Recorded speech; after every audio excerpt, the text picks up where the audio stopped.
Foreign aid in Africa is back in the limelight. U.S. President Donald Trump has cancelled 83% of all programs at U.S. Agency for International Development, USAID, according to Secretary of State Marco Rubio.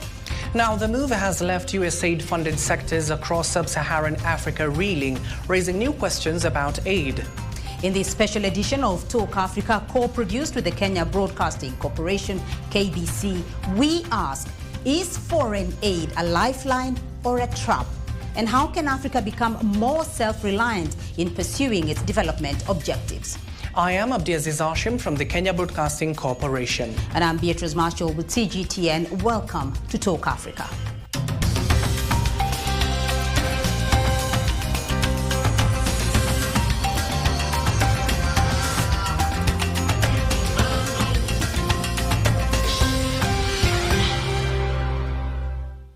Now, we have a lot to unpack today, from the uncertainty of foreign aid to carving Africa's own path towards economic independence.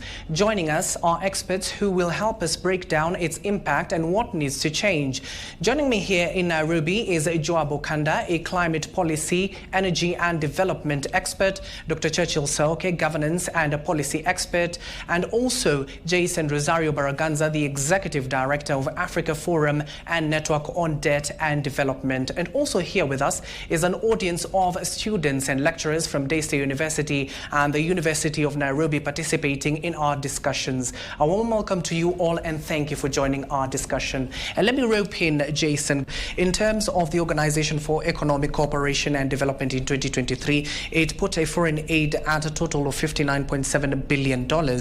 So the main question here is, what are the primary intentions of the foreign aid? So we need to look at this in perspective. Over the last 40 to 45 years, the way aid has arrived on the continent has changed. Initially, it used to come largely as bilateral grants, so basically money that was being given to governments on the continent to invest in development and therefore did not need to be repaid back. But over the last recent 20, 30 years, we've noticed that that aid component has changed.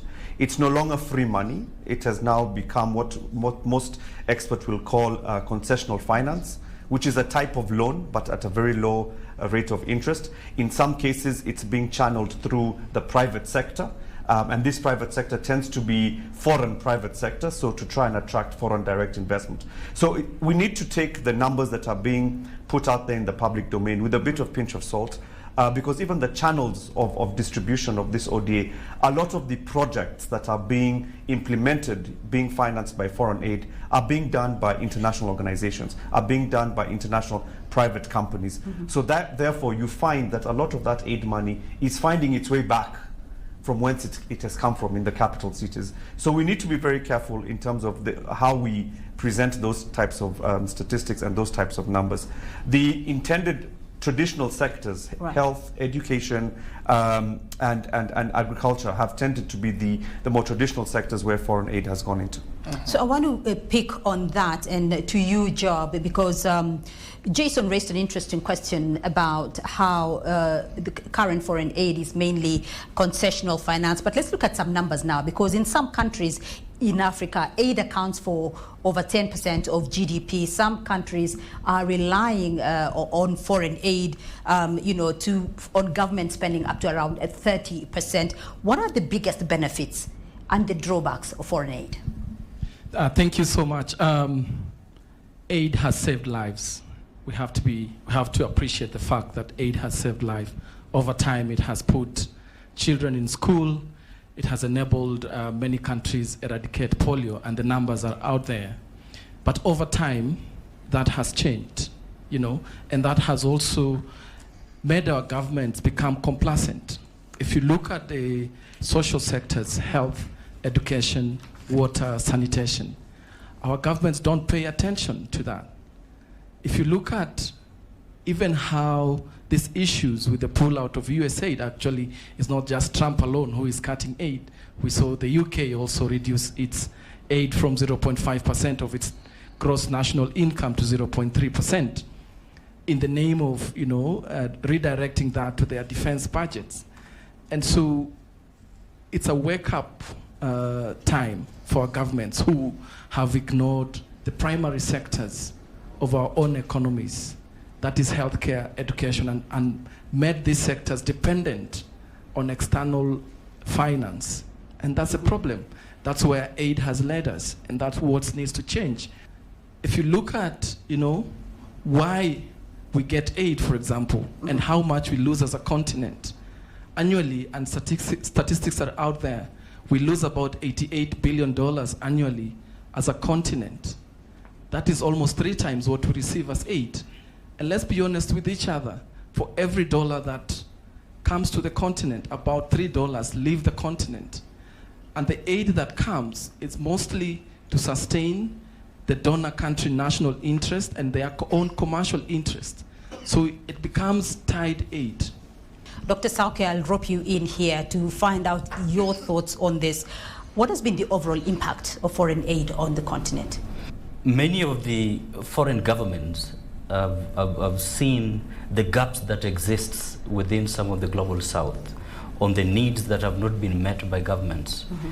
And as a result, they've taken advantage of this and used it to craft possible solutions that purportedly meet the needs of the people. Now, we need to know that in the international community, we live in an anarchic world. It is a world that everybody is seeking dominance. And if there is an opportunity that a foreign country can be able to penetrate into your society, mm-hmm. they will do it. Mm-hmm. And this is one of the things that is happening. We are in an industrial capitalism. And aid, therefore, is not just intended to achieve the overall goal of meeting the needs of people as we really expect it. From the person who is receiving aid, we might think that the person giving aid mm-hmm. has got all the genuine intentions. But this is somebody's money. He has to get value for the money. And so in the long run, the impact of the aid might not necessarily achieve the intended goal, because these are some of these aids are being crafted somewhere. Right. And the people crafting them do not even necessarily understand the social structure and the needs of the local communities. The other thing I want to mention is that, and this ties into the aspect of the dominance, aid has been very crucial mm-hmm. in helping some of the foreign, and I call them industrial capitalists, to penetrate into our social societies and use it to get what I would call the social authority beyond even our own governments. Mm-hmm. And so for me, from where I sit, yes, we can interrogate aid in as much as it has not been able to achieve its goal, but then we also need to ask tough questions. That what is it that we have not done as the global south that is bringing relevance mm-hmm.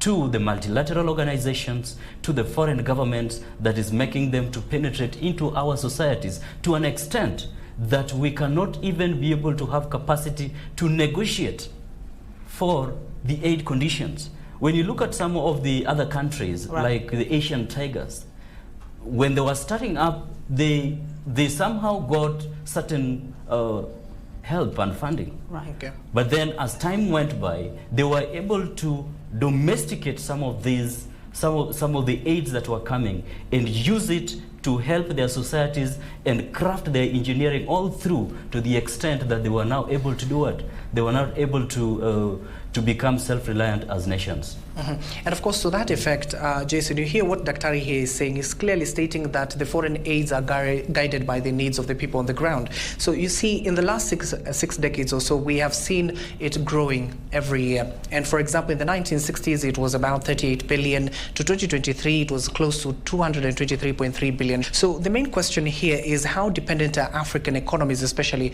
on this foreign aid, and what exactly does it finance?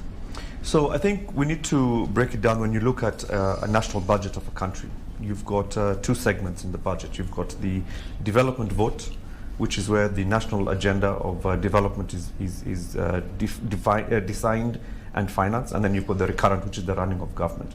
In most cases, ODA or foreign aid goes towards the development vote. And it finances a very big chunk of the development budget, which is things like health, education, both what Budgetary and job have referred to. Now, the big challenge there is it creates some sort of moral hazard for government, right? Because when government says that this is being funded by external finance, then it redirects its own resources to other sectors or even running of government, so the recurrent side.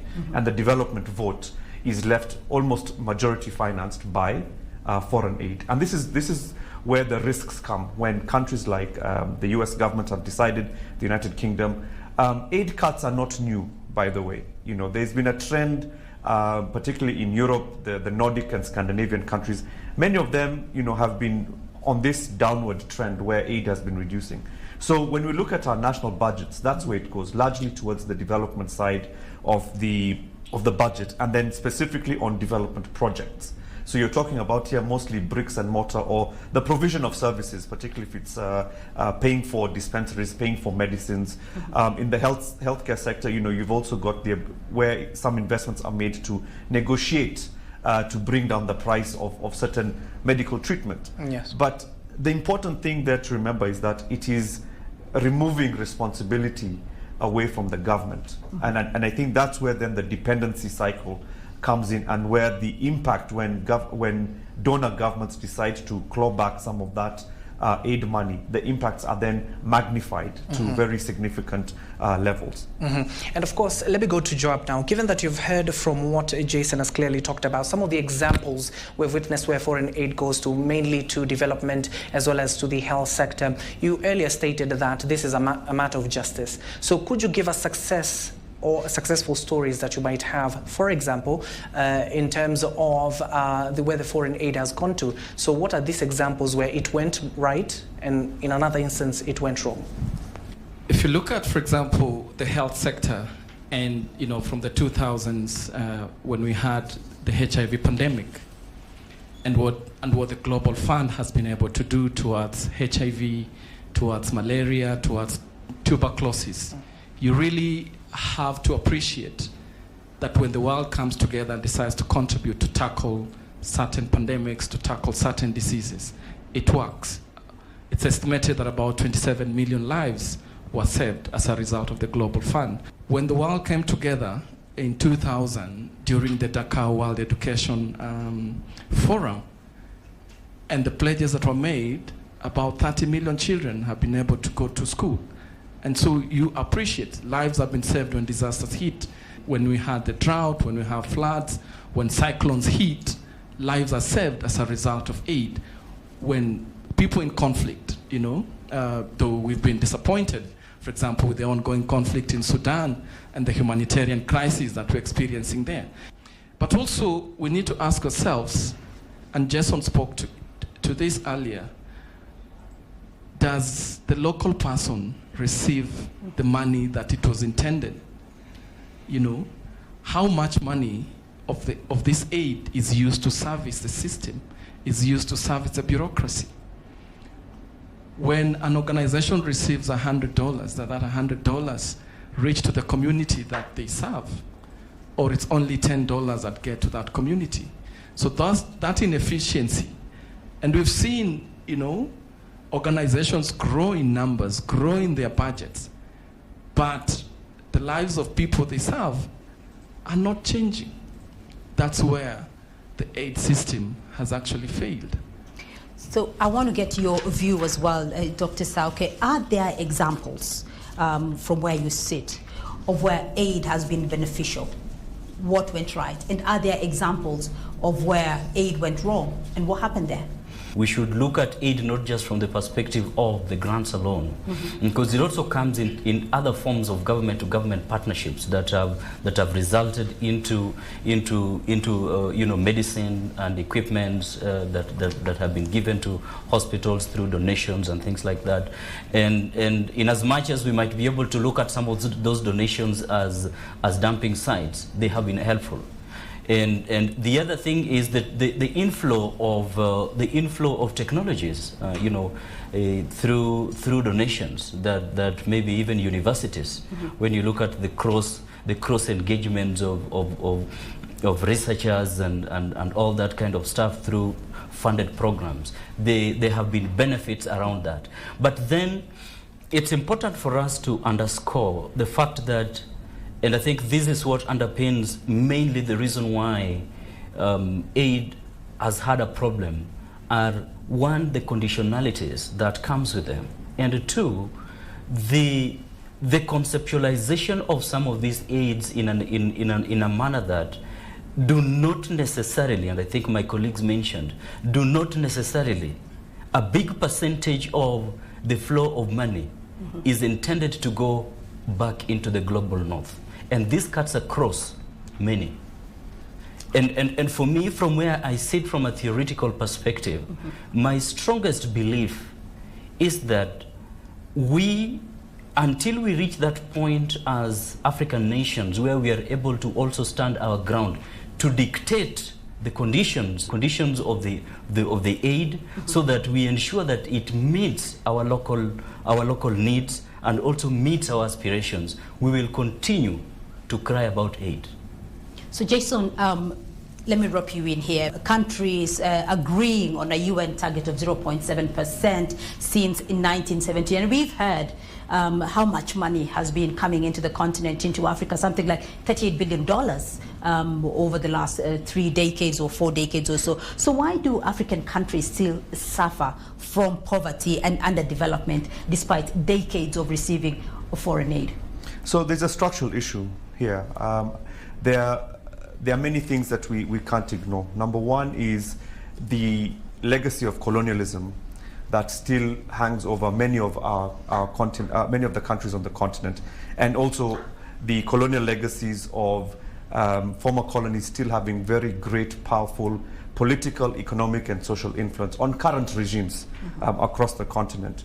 But secondly, it's the economic structure, both domestically. Let's say Kenya, for example. When I was in class 6, I was being told Kenya's biggest exports are tea, coffee. I'm 42 years old today. Our biggest exports are still tea and coffee and flowers, maybe fish, depending. So it tells you something about the structure of the economy. 40 years later is still the same, which means we are still on the lower end of the supply chain in terms of production. We are on the lower end in the value chain of production, because we are still doing largely coffee beans and tea leaves or flowers that are, not necessarily up in the value chain. What this means is that the revenue that you get from these exports is on the lower side. This creates a gap in the fiscus, which then the National Treasury needs to go out there and find money of how to plug those gaps. One of the ways of plugging those gaps is foreign aid. Now, what foreign aid does, though, however, as we've been discussing, is that it keeps you in that perpetual trap, because there's not enough, because of the conditions of where it's going to go. Very little foreign aid is going to allow you to build a factory or to build a plant where you can do value addition. Instead, it's going to give you money to do dispensaries and things like that. Very little ODA is going to give you resources to invest in research and development, or to get technology so that you can move up and become a manufacturing country or an industrialized state. So those structural issues are extremely fundamental to why there is this dependency. The last part is also looking at how global finance and trade is set up.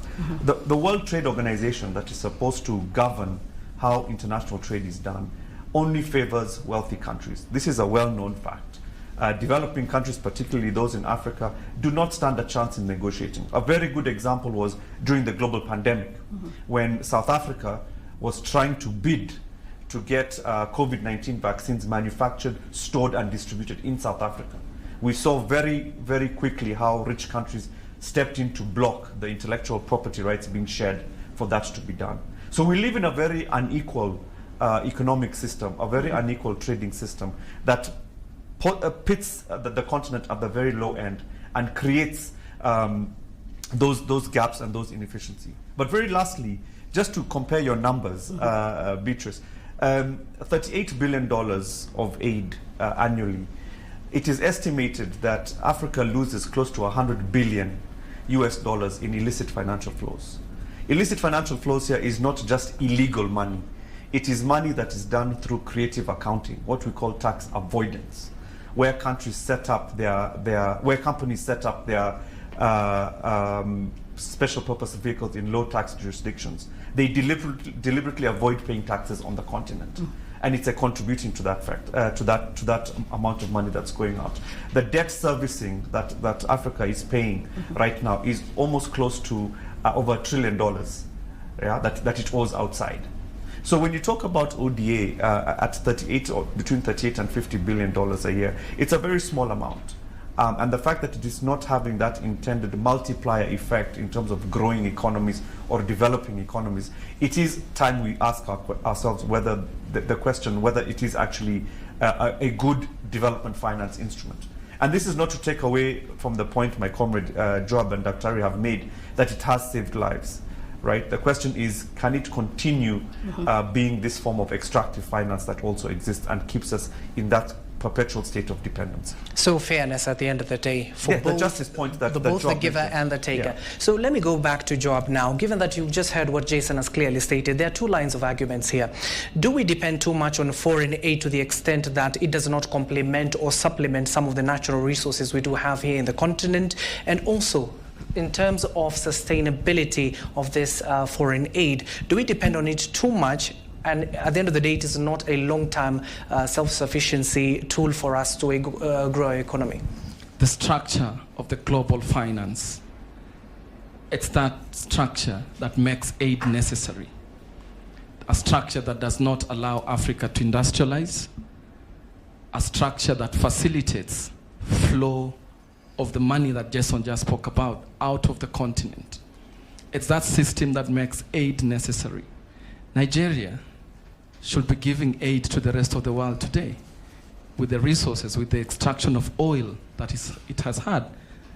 But look, since the 50s, Nigeria has been extracting oil, exporting it as crude, and importing 100% of the gasoline that it uses.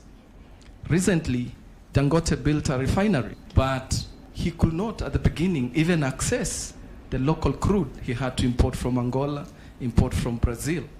Those are the structural issues that we need to deal with, that the continent needs to deal with if we have to become self-sufficient. Without addressing the economic factors, the energy deficits that we have, the food deficits that we have, we will not be able to become self-sufficient. Look, the resources we have, the oil, the gas, the wind that we have, but we are energy poor. Right. What does that tell you? We used to be the food basket of the world during colonial times. But what has happened? We export what we don't eat and import the food that we need to eat. So that economic structure, the structural issues that need to be addressed. How much do we borrow? And at what interest rate? The institutions that continue to govern our economics today, our economies today, were set up when none of us was independent. Look at the IMF, look at the World Bank, and the influence they have on our own national policies. And that's why even our own leaders are calling for the reform of these institutions. But there is resistance, for a decision to be made at the IMF. The US controls like 2/3 of the decision making. Basically, it's a veto. You need 2/3 majority.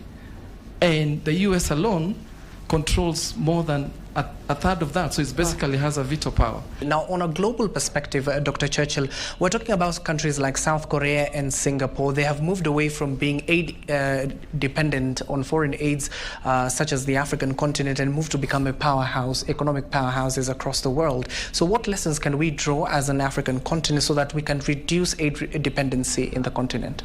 If there is any aid that we get, we need to use it to invest in the right spaces, in the right sectors that stimulate our economy. and then that which can be able to help transition our economy into a depending economy to a productive economy. Because this is what most of these Asian tigers did, by ensuring that they invest in the core areas. And these core areas will be able to help you come up with something that makes you productive. And in addition, it's also important for us as governments to ask ourselves, what is it that we want to use as an instrument for negotiating in the international community? That is what we need to focus as a priority for investment. Even if aid is coming, we focus it at that point and ensure that we use it as a pillar that helps us to build a strong economic foundation into being self-reliant. Because as long as we are not self-reliant, we will not be able to determine the conditionalities. We will still be able to want to accept the donors and the grants and all those things, and in the long run, our people will not be able to meet the needs of our people. So we're going to take a question from the floor. Let's start off with you, Stephen. My name is Stephen Nyaga from the University of Nairobi. I would like to direct my question to Jason. What are the short-term and medium-term solutions to meet the health budget deficits after the withdrawal of US aid in a sub-Saharan context which has microeconomic volatility? It is a wake-up call that we as Africans and African governments need to start thinking how we redirect and make investments. The other short-term impact we're going to see is, I think a lot of governments across the continent are going to look elsewhere. Now the risks here are as follows. One is that probably they go to other funders and they ask for more resources there, or they start borrowing, right, to plug those gaps. So in the budget, what they're likely to do is maybe say, find money from other development projects, maybe road, energy, put it into health, but plug that road and energy deficit by issuing a bond or going into international capital markets to find that money. What that's going to do is create a potential spiral of indebtedness in the short term. In the medium term, what should we be doing? Now here it depends what you define as medium term. If you listen to the IMF, the medium term is 3 years. But if you listen to a more seasoned economist who understands what development is about, the medium term is something between 5 to 10 years. That's enough time to find ways of creating the foundations and investments for securing your health sector. So putting the right things in order. There has to be an acceptance that those monies from outside in the health sector are going to dry up, and they are going to dry up. It's a reality. All right, we are going to take a short break now, and when we come back, we are going to be discussing how Africa can move beyond aid dependency and what reforms are needed to ensure sustainable growth. Stay with us.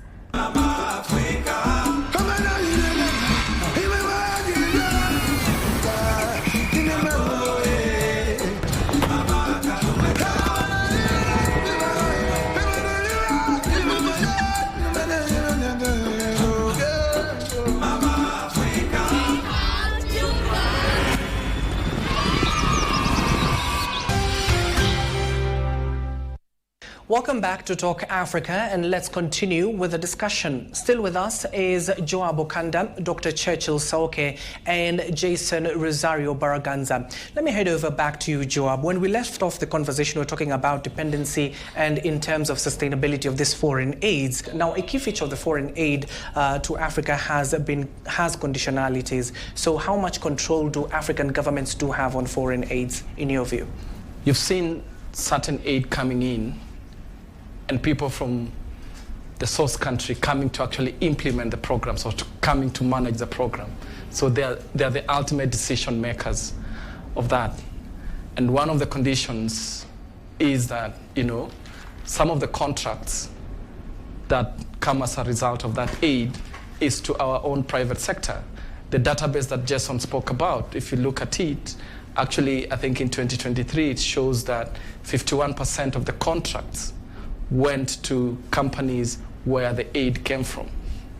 And that tells you, the money finds a way of getting back to where it has come from. certain foreign aid also requires our governments to actually change its own policies to be able to provide what they call a conducive environment for their own private sector. Most of the aid also comes to support our own governance. And who is making those decisions? Who is driving the research? And whoever is conducting that research decides what should the outcomes of the research. So those conditions, they don't allow you to build your own base, to build your own economy, to be able to step out of that need that you always need to be supported. And of course, bringing now Jason, how has this USAID funding cut impact African countries aside from Kenya? You're going to look at big impacts in the health sector, even in the food sector. I think we're going to see a huge decline in investments and productivity that's going to happen. So the food security of the continent is going to be at risk because of the amount of food we import from the US. I think in addition to that is our trading relation. We're going to have to figure out an alternative way of how we're going to invest in trade. There's no doubt about it that the US is a big trading partner for the continent through the AGOA agreement. And how that being defunded and probably being removed from the negotiating table is going to affect exports into the US market. The kind of infrastructure and governance infrastructure we need to have, as citizens, we need to have more agency and demand more from our governments in terms of how it uses its resources. When we have public consultations on things like the budget, we need to be more active in demanding to understand where is the money coming from and where is it going. Because as the coffers dry up in terms of external finance, the temptation to go and borrow is going to increase. Or to create supplementary budgets across the continent in different governments to allocate money in different ways. So we as citizens also need to wake up and pay a very close attention to how this trend in aid cuts and defunding of certain sectors is going to lead to a vicious cycle of borrowing, and we need to be alive to that as well as citizens. And Dr. Churchill, with that reality check that Jason has just given us, what lessons must Africa learn from this USAID cut? Ensure that you stimulate productivity, and especially in the core areas in the core sectors, and that can help you to have a bargaining power in the global community. And number three, and also very importantly, and my colleagues have mentioned, let's look at the people. I strongly believe that our governments have the responsibility to protect our people, including from aid. So, in as much as the aid and the philanthropists have a responsibility to make the aid be just, we equally have a responsibility to ensure that that aid is just. If we don't take that responsibility, they will define what justice means in their aid. And that definition of their justice will not be our justice. And we will continue to cry about aid over and over again. And of course, let me now rope in our audiences. Let me start with you, Michelle. What is your question and who is it directed to? My name is Michelle Kanyeki. I am from Daystar University. And I have a question for Daktari. How can we reverse or decrease environmental destruction that foreign aid is causing in Africa? You know, sometimes they'll donate clothes, and those clothes will go to human habitats, which will lead to environmental hazards and health hazards as well. And this aid is also hindering the African textile industries from growing as well. So how can African countries find a balance in these areas? Thanks, Michelle. I think we need to look at the role of government regulations, especially in terms of protecting the local market and stimulating aspects of manufacturing, which are very key components for stimulating economic growth. And in addition to that, there is also, in addition to that regulation, there is also need to look at how do we inculcate regulations that protect the things that don't speak, the soils, what you have mentioned, biodiversity, the air, and things like that, especially from external inflows of technologies. You know, there has been previously, we had this conversation at some point where you have the cut and paste technology without looking at the impact of this technology into host communities, into, you know, in terms of their cultures, their values. How do they change their values? How does this change their cultures? How does it change the environment? How does it change even the way people behave and belief systems? So it is incumbent on us to come up with stringent policies and stringent regulations that can be able to interrogate some of the inflows of technologies and other, even aid or development or that are coming within our countries, and ensure that we protect these environment, the social and even the environmental aspects.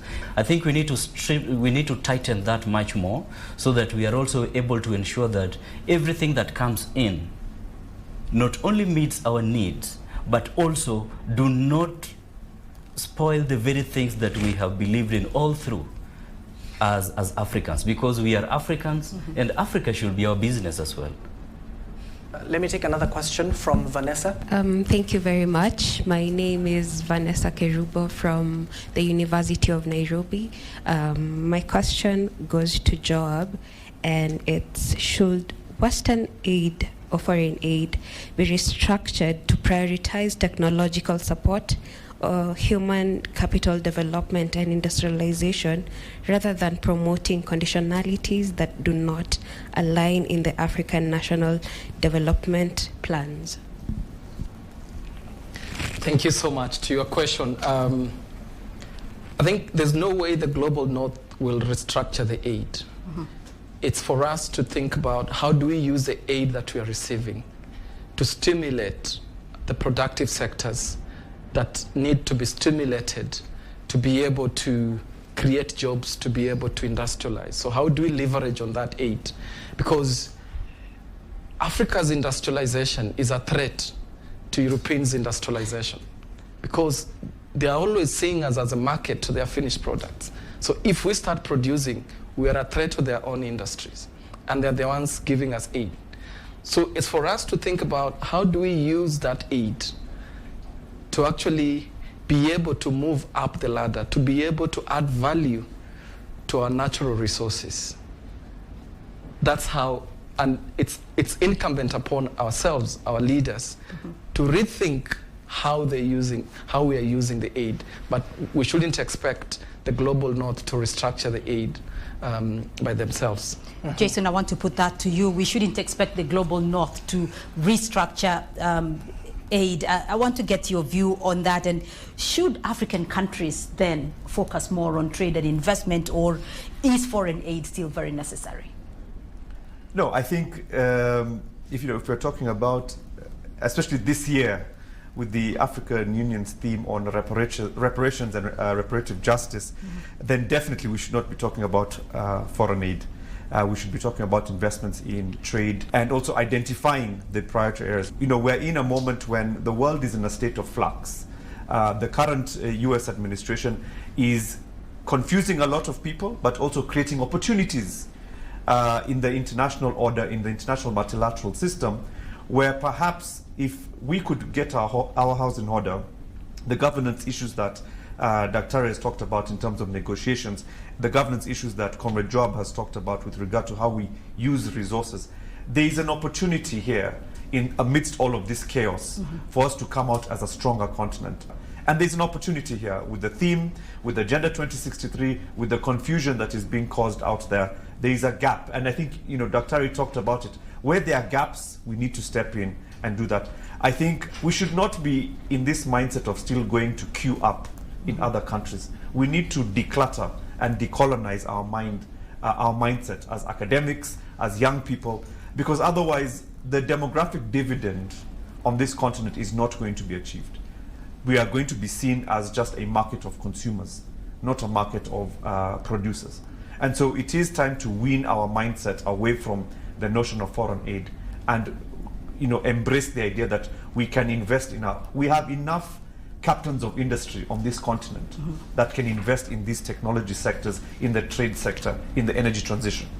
And maybe to Joab now, with that in mind, what economic conditions will African countries need to adopt to allow the transition away from aid dependency? We really need to develop a Pan-African vision on our own development. One country cannot do it alone. Let's look at where the comparative advantages are. How does Zambia's copper complement DRC's cobalt? How does Kenyan coffee complement Ethiopia's coffee? How does Ethiopia generating power it's generating today, how does that complement the region? And coming up with a Pan-African vision on the issues that we face, the development challenges that we have, the climate challenge that we have, and the energy challenge that we have. Because you need energy to industrialize.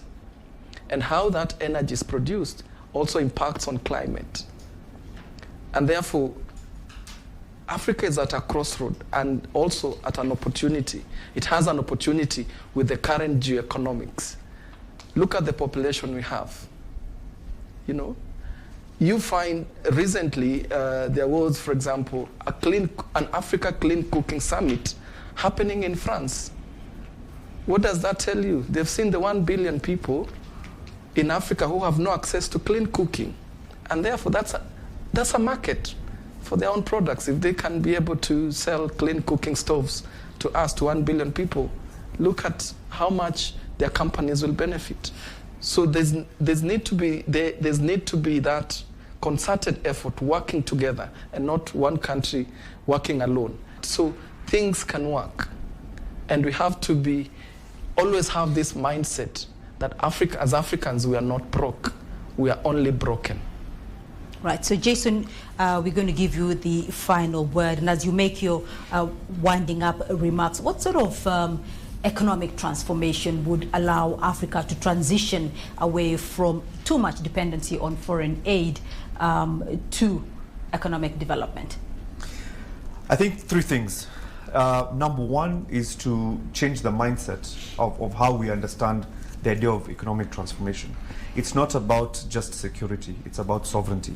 So when we talk about food security or energy security, we need to change that mindset. That's the only way we can understand that we are moving towards a moment of being sovereign in the true sense of the word. The second one is we need to identify sectors. I think both Job and Daktari have mentioned them. Moving away from just being exporters of raw materials to doing processing on the continent. And I think there's enough examples we've talked about here. The third one is understanding the true value of what we have both above and beneath the soil. There's a race on this continent for raw materials that are going to finance or contribute towards the energy transition and the next generation of technology. Those minerals and rare earths are very, very valuable. We need to understand how valuable that is as governments, as people, so that those who are negotiating on our behalf are able to understand what they're negotiating for and bring the value addition to the continent. Essentially, it is for us to become rule makers and not rule takers. Well, the discourse continues continentally and globally, and that is all we have the time for on this special edition for Talk Africa, co-produced with the Kenya Broadcasting Corporation. A big thank you to our guest, and that is Joab Okanda, climate policy, energy and development expert, Dr. Churchill Sauke, governance and policy expert, Jason Rosario Baraganza. He is the executive director, African Forum and Network on Debt and Development. Also, a big thank you to our audience of students and lecturers from Daystar University and the University of Nairobi. I am Abdiaziz Hashim from the Kenya Broadcasting Corporation. And I'm Beatrice Marshall from CGTN. Until next time, it's goodbye.